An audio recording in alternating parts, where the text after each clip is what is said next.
Seems to have created a machine that converts water into power.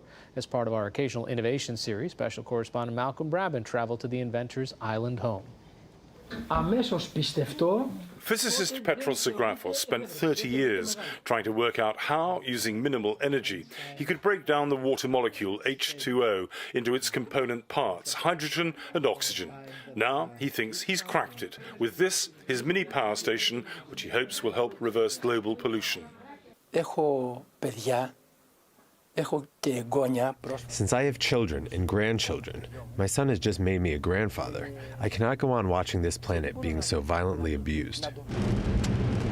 George Schürl from southern Germany, whose company makes solar panels, is interested in helping develop and market the invention. He headed out of Athens for a nearby Greek island to inspect it for the first time. For the people, this would be exactly what they want, exactly what they can use at home. But for the big energy suppliers, this will be a problem, because if everybody takes his own energy, nobody will need the grid anymore. In the inventor's modest home, there was a last-minute technical briefing beneath the bust of Zeus, the ancient Greek god who dispensed power through thunderbolts. Then colleague Pantelis Kotsianis gave a demonstration. We have no wires, no external wires from the grid connected to the system. It's standalone. We connect later on to the mains. We get off the grid, and then we'll put the water from the glass into this tube. And within 40 seconds, we'll have the power of the whole house.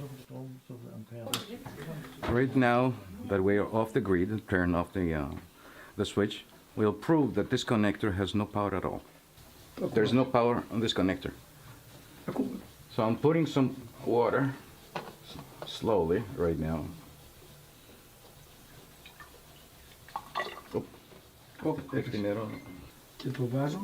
And we just connect the mains right now to the machine. And the lights are open now. And you can just, well, basically you can run the whole house.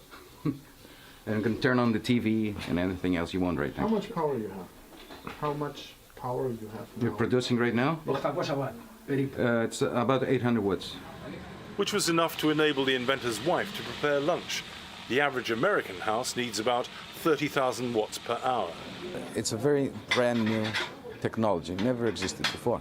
We're using frequencies. With frequencies, you don't have to use high power. You don't need to use excessive energy or really any energy at all in order to get the fuel that you need, hydrogen. Every rock or every bridge, it has a very specific resonance. When you vibrate a system at a specific frequency, which is the system's frequency, that system would break. So you don't need force to do that.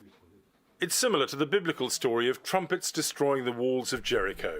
This is the Acropolis in Athens, not Jericho, but the temples date from the same era. It was not a religious miracle that brought down Jericho's walls, but sound waves from the trumpets.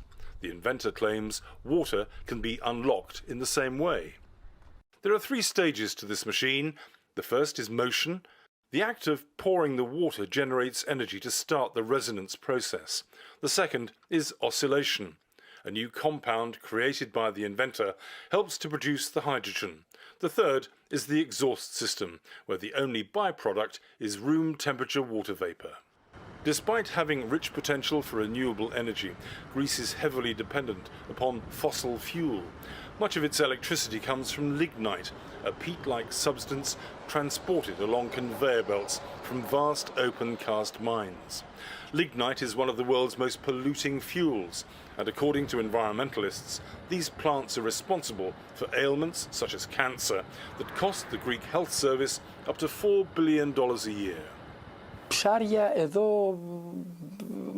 The sea used to provide us with all the fish we needed, but now I can see that life is diminishing on the planet, and its human beings are responsible for this.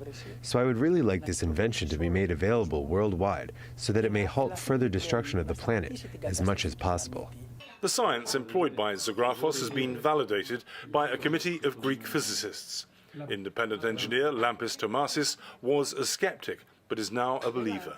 I use the spectrum analyzers, I use the analyzers for the exhaust fumes, I use the oscilloscopes and the other instruments as well. And I am convinced now that the instrument is working perfectly, does not produce any dirt to the environment, and the only product produced is hydrogen, which is very clean for the environment.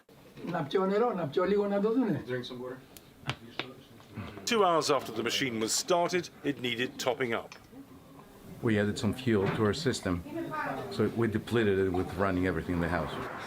The team behind this project has rejected several multi-million-dollar offers to the rights to the invention because they want to control what happens to it. But they're fairly optimistic, and they're talking in terms of this possibly being the start of a new age. But there has to be a word of caution, because there have been several other great Greek innovations in the past that have died at birth. They've been strangled by red tape and vested interests.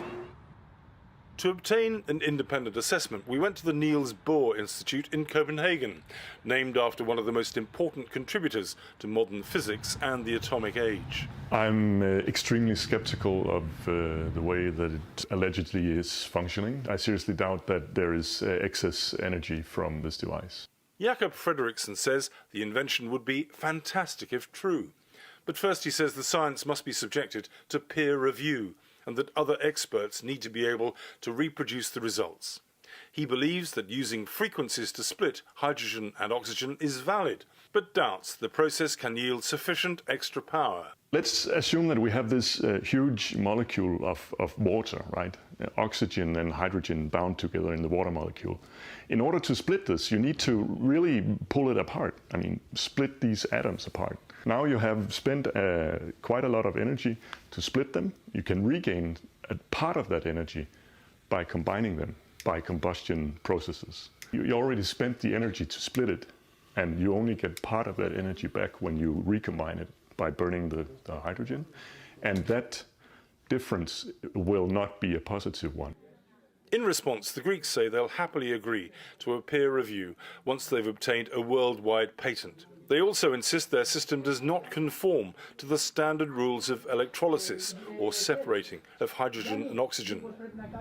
George Schurl, the German businessman, headed towards home, satisfied with the Greeks' claims that their process uses minimal energy and is highly efficient.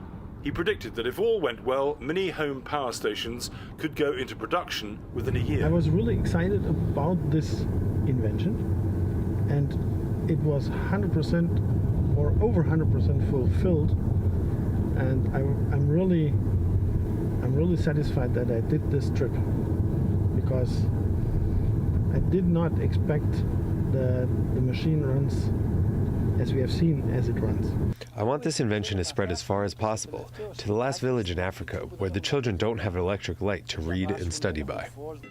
The next test for Petros Zagrafos and his team will be to build a 200 kilowatt machine about the size of 2 fridges to light up a small Greek island fueled by the surrounding water.